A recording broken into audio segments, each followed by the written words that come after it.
Bonjour à tous. Bonjour. Bonjour Jessie. Bonjour Aline. On est heureux de vous retrouver comme tous les vendredis. Petit rituel sympathique culinaire. En cuisine. Exactement. Avec Thermomix. On est toujours, on vous accueille toujours dans notre belle agence. Voilà. On a dit qu'on voulait changer et vous allez voir quelques vidéos avec nous dans notre agence où on a hâte de vous accueillir et de vous retrouver. Normalement au mois de juillet. Pour l'instant, c'est les infos qu'on a. On surveille. On croise les doigts. On croise les donnera doigts. vite les dates. Là, on attend très prochainement plus d'infos. Voilà, exactement. Donc en attendant, on vous a concocté encore une recette sympa, originale. Peut-être que certaines connaissent, peut-être d'autres non. Et en tout cas, une recette qu'on adore toujours. Voilà, en pleine saison des courgettes. Oui. On s'est dit, pourquoi pas se faire une petite pizza façon... courgette façon pizza. Voilà, courgette façon pizza. Dans le bon sens. Oui, c'est ça. Parce que bon, l'été, on a besoin d'un peu de light. Voilà. Pizza, en plein hiver, ça va. Ça là, en passe, maillot de bain, bon, voilà. Mais pizza, c'est sympa quand même. Donc, pizza courgette. C'est parti. Franchement, les enfants aiment bien. Donc, vous nous direz, n'hésitez pas en commentaire à nous dire si vous connaissez cette recette, si vos enfants ont aimé ou autre. En tout cas, nous, on va vous la faire découvrir et vous nous direz ce que vous en pensez. On attaque. C'est parti. Allez. Commencez à cuisiner.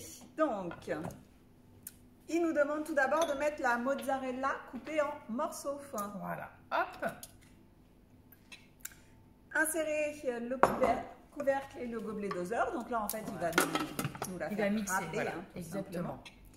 Donc 4 secondes vitesse 5, c'est parti. C'est parti.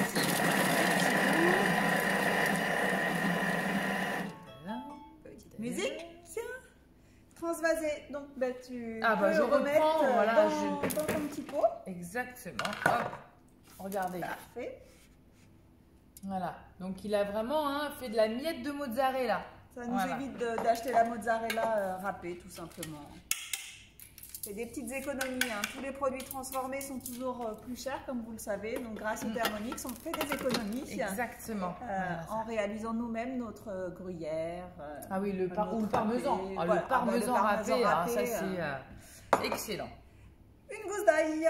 Alors, on l'a préparé ici, Aline. Allez. Avec notre bouquet garni. Qu'on utilisera tout à l'heure. C'est parti. 80 g d'oignons coupés en deux. Trop rapide. Trop rapide. J'étais là, est-ce qu'ils vont mixer tout de suite là? Et non, on va mixer tout en même temps. Oui, absolument. Voyons. Là, tu peux mettre le couvercle. Ok, d'accord. Alors, on est parti. 5 secondes, vitesse 5. Pareil. 5, on va commencer maintenant. Voilà. Ça va très vite. Voilà. Hop. Suivant. Racler. Alors, ta petite spatule. Ma spatule. On est perdu dans notre nouvelle agence. Oui, ça fait longtemps qu'on peut plus se retrouver à l'agence. Alors, on a perdu nos petits repères. Exactement. Mais on va vite vous retrouver. Allez. Alors, on leur montre quand même. J'allais dire, on leur montre. Allez. Alors, il y en a qui connaissent, il y en a qui connaissent pas. Voilà, en 5 secondes, vitesse 5, voilà ce qu'il a fait de notre ail, notre oignon. L'odeur. Oui, c'est ça aussi. Alors là, ça pique un peu les yeux quand même, surtout quand on est au-dessus. Alors, dis-moi, qu'est-ce qu'il faut après? L'huile d'olive. Oui. C'est ce qu'on va faire après avoir broyé. On rissole. Mais oui. Allez. Donc, 20 g d'huile d'olive. C'est parti. Et donc là, comme on rissole, qu'est-ce qu'on fait? On met le couvercle sans le gobelet d'odeur pour que la vapeur puisse s'échapper. C'est parti. Donc là, 5 minutes, 120 degrés, vitesse 1. Et vous voyez, pendant ce temps-là, il va nous donner une petite information pour continuer à préparer notre recette. Vous voyez, pendant ce temps, disposez 2 courgettes coupées en deux. Donc voilà. On les a mis. Et puis, comme en gros, ça passe pas forcément si vous avez des grosses courgettes tout dans l'intérieur, on utilise le plateau vapeur et l'intérieur pour effectivement mettre nos 2 courgettes. Ça nous fait nos 2 étages. Alors, on aurait pu en mettre une de plus, que large, il y avait de la place. Voilà. Donc, on est 2 quand même. On s'est dit, bon. On va bien manger. Ouais, quand même. On met un petit peu de sel dessus. Oui. Tout simplement, ça va les faire un petit peu dégorger de leur eau. J'y vais. Et puis pendant ce temps-là, il nous reste 4 minutes 23 où nos oignons rissolent tranquillement.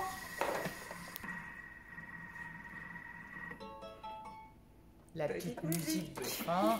Voilà, voilà. Hop. Alors, tout ça c'est bien effectivement rissolé. Et maintenant, bah, vous le connaissez, on poursuit la recette. Alors, qu'est-ce qu'il nous dit? Eh bien, après, on va rajouter nos tomates. En pleine saison de tomates, là. Il faut se faire plaisir, hein, les tomates dans tous les sens. Hein. Voilà, hop. Du sel, 2 pincées de sel. Bon, à l'appréciation de chacun, hein, toujours. Voilà, exactement. Du poivre. Et il est là aussi. Alors, moi, j'ai une particularité, j'adore le 5 baies. Le poivre 5 baies. Le poivre, ah ouais. ça donne une petite touche.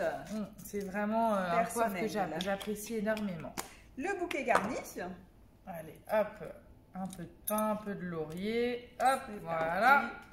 Insérez le couvercle sans le gobelet doseur. Donc, vous voyez, à chaque fois, il y a bien le petit dessin. Vous ne pouvez pas vous tromper. Suivant. Insérez le plateau vapeur et le varoma. Voilà. Donc, en fait, c'est vraiment la vapeur de nos tomates qui vont vraiment cuire nos courgettes. À tous les étages. Pas de perte de temps, d'énergie. Tout est là. Exactement. Suivant. Donc, on a bien mis tout notre varoma. Et donc là, vous voyez, 15 minutes à 100 degrés. On tourne la petite molette. C'est parti. Et pendant ce temps-là, il nous demande de préchauffer notre four. Et bien pour terminer notre recette, en faisant griller. Voilà, juste pour faire la petite finition, les finales. Mais écoutez, 15 minutes de cuisson. 15 minutes de cuisson. C'est parti. Et ben voilà, 15 minutes après, donc la cuisson est terminée. C'est prêt. Donc il nous demande de retirer le varoma. Voilà, la petite astuce, voilà, on met le couvercle toujours en dessous. Pour pouvoir, en fait, pour pas que ça dégouline de partout sur votre plan de travail. Alors nous, comme on connaît bien cette petite recette, astuce. Voilà, cette étape de mixage de 10 secondes, on va la faire juste après. Ouais. Tout simplement parce que il va nous demander de retirer l'intérieur de nos courgettes. Et nous, afin de ne pas perdre, l'intérieur qui est tout à fait mangeable et très bon, et ben on va le mettre à ce moment-là, hop, dans le bol. Et oui, on ne perd rien, on ne gaspille rien, on garde les vitamines, on garde vraiment tout ce qu'on peut récupérer des bons légumes. Voilà. Et donc là, on creuse pour pouvoir après mettre notre petite garniture. Hein. C'est notre pâte à pizza là. Exactement. On fait la préparation de la vraie pizzaiolo. Des pizzaiolo, mais vous en avez jamais vu des comme ça. Hein. Voilà, donc là, on va remplir notre bol et c'est à ce moment-là qu'on va mixer. Donc tout simplement, hop, je reviens sur ma recette. Je la mets là. Oui, vas-y. Ici. Alors c'est chaud, hein. On revient en arrière. Vous voyez, hein, sur notre recette, on peut revenir en arrière pour revenir à l'étape qu'on avait sautée. Et on va mixer 10 secondes et on revient. Voilà, donc le mixage réalisé avec effectivement l'intérieur de nos courgettes. Voilà. C'est prêt. Regardez, hop, l'intérieur. Et puis là, il n'y a plus qu'à adresser. Allez. Donc, comme ils nous disent, donc, répartir la sauce tomate dans les courgettes. Vous voyez, ça nous fait notre petite base, en fait. Et ensuite, on rajoute nos allumettes de jambon. On couvre de mozzarella haché et on garnit avec les olives. Voilà. Donc, on vous montre sur les premières. Hop, regardez. C'est vraiment top. Alors, cette recette-là, elle est vraiment sympa. Elle est vraiment light hein, pour le coup. Ça utilise, ça sent l'été. C'est plein de fraîcheur. Enfin, en tout cas, de légumes, de choses, de bonnes choses. Hop, regardez-moi ça. Et voilà. On va finir le dressage. Regardez. Et puis, ils nous disent d'enfourner. Il y a juste 10 minutes de cuisson. On leur montre. Voilà. Regarde, la première. Voilà, avant et puis après, on revient après la cuisson. Et voilà, notre cuisson est terminée. On va vous montrer en direct. Aline nous sort les pizzas courgettes. Les pizzas façon courgette ou courgette façon pizza. Oui, voilà le résultat. Voilà. C'est pas mal, ça sent hyper bon. Carrément. Donc, vous voyez, ils nous disent même à la sortie du four, il n'y a plus qu'à préparer la petite présentation avec le basilic frais, vous voyez, que vous disposez. Parsemé dessus. dessus. On va vous faire une jolie photo comme d'habitude. Qu'on mettra effectivement sur nos Insta et sur nos Facebook. Exactement. Puis nous, on va s'empresser d'aller les goûter. Pendant qu'elles sont chaudes. Exactement. Et n'hésitez pas à nous mettre en commentaire vos photos. Parce que ça c'est les nôtres, mais on a hâte de voir les vôtres. On aime bien aussi, on aime bien avoir les vôtres, on aime bien effectivement voir vos réalisations. Et puis si vous avez envie, n'hésitez pas, nous on a envie de venir voir nos clients, voir tout le monde pour cuisiner ensemble. Partager nos recettes, nos astuces. Voilà, donc, on est dispo. Donc voilà, n'hésitez pas à nous contacter pour qu'on vous en dise plus, organiser des ateliers, gagner des cadeaux, parce qu'on offre aussi pas mal de cadeaux, il faut le dire. Et c'est toujours des cadeaux vraiment sympas. Donc si vous voulez connaître le cadeau du mois, vous savez ce que vous allez faire, vous nous contactez. On attend vos messages. En tout cas, dit à la semaine prochaine. Qu'est-ce qu'on leur réserve la semaine prochaine? Alors, un incontournable. Un incontournable Thermomix. On vous en dit pas plus. Non. Et on vous donne rendez-vous vendredi prochain. À la semaine prochaine. Bye.